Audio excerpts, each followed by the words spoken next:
Hallelujah. സ്തോത്രം. ദൈവത്തിന് മഹത്വം. എല്ലാ ദൈവമക്കൾക്കും കർത്താവിൻ്റെ അതിപരിശുദ്ധമായ നാമത്തിൽ എൻ്റെ സ്നേഹവന്ദനം അറിയിക്കുന്നു. ഇന്ന് ഞാൻ വായിക്കാൻ പോകുന്നത് സങ്കീർത്തനം 103 എല്ലാവരും ശ്രദ്ധയോടെ കേൾക്കുക, അനുഗ്രഹം പ്രാപിക്കുക. എൻ മനമേ യഹോവയെ വാഴ്ത്തുക, എൻ്റെ സർവാന്തരംഗവുമേ അവൻ്റെ വിശുദ്ധ നാമത്തെ വാഴ്ത്തുക.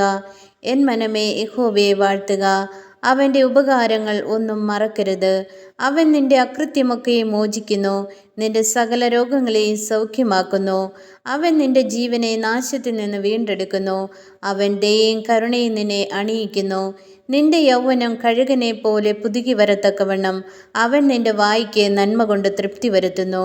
യഹോവ സകല പീഡിതന്മാർക്കും വേണ്ടി നീതിയും ന്യായവും നടത്തുന്നു.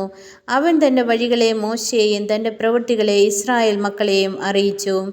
യഹോവ കരുണയും കൃപയും നിറഞ്ഞവനാകുന്നു, ദീർഘക്ഷമയും മഹാദയയുമുള്ളവൻ തന്നെ. അവൻ എല്ലായ്പ്പോഴും ഭർസിക്കുകയില്ല, എന്നേക്കും കോപം സംഗ്രഹിക്കുകയുമില്ല. അവൻ നമ്മുടെ പാപങ്ങൾക്കൊത്തവണ്ണം നമ്മോട് ചെയ്യുന്നില്ല, നമ്മുടെ അകൃത്യങ്ങൾക്കൊത്തവണ്ണം നമ്മോട് പകരം ചെയ്യുന്നതുമില്ല. ആകാശം ഭൂമിക്ക് മീതെ ഉയർന്നിരിക്കുന്നത് പോലെ അവൻ്റെ ദയ അവൻ്റെ ഭക്തന്മാരോട് വലുതായിരിക്കുന്നു. ആമേൻ. ഉദയം അസ്തമയത്തോട് അകന്നിരിക്കുന്നത് പോലെ അവൻ നമ്മുടെ ലംഘനങ്ങളെ നമ്മോട് അകറ്റിയിരിക്കുന്നു. അപ്പന് മക്കളോട് കരുണ തോന്നുന്നത് പോലെ യഹോവയ്ക്ക് തൻ്റെ ഭക്തന്മാരോട് കരുണ തോന്നുന്നു. അവൻ നമ്മുടെ പ്രകൃതി അറിയുന്നുവല്ലോ, നാം പൊടിയെന്നവൻ ഓർക്കുന്നു. മനുഷ്യൻ്റെ ആയുസ് പുല്ലുപോലെയാകുന്നു, വയലിലെ പൂ പോലെ അവൻ പൂക്കുന്നു.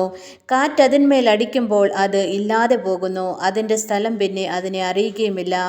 യഹോവയുടെ ദയയോ എന്നും എന്നേക്കും അവൻ്റെ ഭക്തന്മാർക്കും അവൻ്റെ നീതി മക്കളുടെ മക്കൾക്കും ഉണ്ടാകും. ആമേൻ. അവൻ്റെ നിയമത്തെ പ്രമാണിക്കുന്നവർക്കും. ആമേൻ. ഹല്ലേലൂയ.